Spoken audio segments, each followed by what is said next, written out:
We've all felt it at one point or another, the seemingly inseparable quality of the human condition we've labeled love.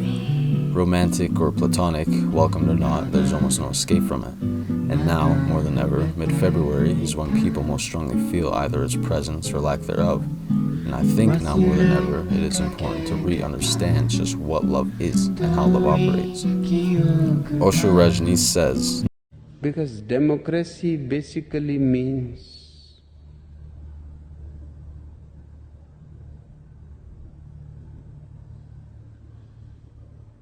government by the people, of the people, for the people. But the people are retarded. Nobody can teach you love. Love you have to find yourself, within your being, by raising your consciousness to higher levels. And when love comes, there's no question of responsibility. You do things because you enjoy doing them for the person you love. I think this is a decent start. Rajneesh paints the picture that love is almost like two puzzle pieces. One must have a correct piece of love within themselves in order to connect with another.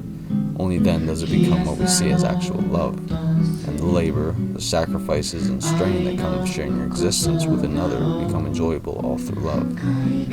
But this isn't entirely realistic. Rajneesh's perspective on love is strikingly similar to how love is portrayed in modern media, giving the idea that when love is really love, it always works, seeing love as portrayed in Hollywood movies, and it is much more complicated than that. The day spent daydreaming about finally finding the person who will fill in the void inside our monotonous lives and justify our entire existence, that other half, all in a rose-colored daze of perfection to cover the often narcissistic and self-serving motivation that lies behind it.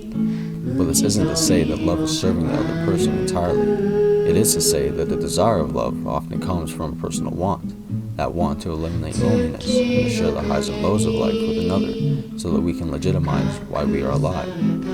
Put beautifully by American comedian Theo Von, it's not that you feel like you don't have anybody, you feel like nobody has you.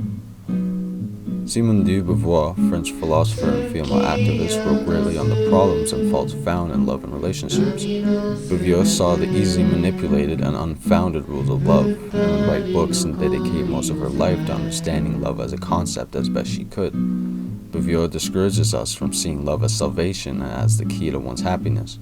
Relying on another for one's own self-worth and treating romantic relationships as a means to an end, more often than not, love that disregards Beauvoir's advice ends up with both individuals being left off worse than how they had started.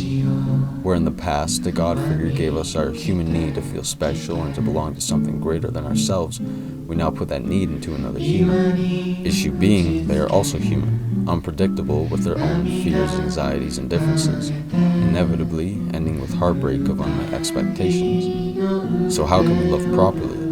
With a relationship of narcissism or pure devotion both ending in failure, we are only given the choice to walk a tightrope called love over an empty void. Beauvoir calls this equilibrium of love, the tightrope we are forced to walk on, ethical love. Seeing the other just as much of an individual person as yourself, giving ourselves but without losing ourselves, sharing our lives while letting ourselves grow not just for the sake of the relationship, but for the sake and respect for the other's individual. Helping each other along the way, helping each other balance on the tightrope, not because if you don't, we'll both fall, but helping each other because we can stand to walk on the tightrope alone. I know for a lot of people, Valentine's Day feels like an anniversary of loneliness, a day where the fortunates get to smother each other in a shared life and love, and the quiet and single get to torment themselves with a fantasy that seems too far away. But don't let it get to you. Valentine's Day was never meant to be solely about the romantic relationship of the two. Spend this Valentine's Day celebrating that we are able to experience love at all. The love not just of a partner, but love of friends, love of family, love of pets, love of experiences and hobbies, and love of yourself.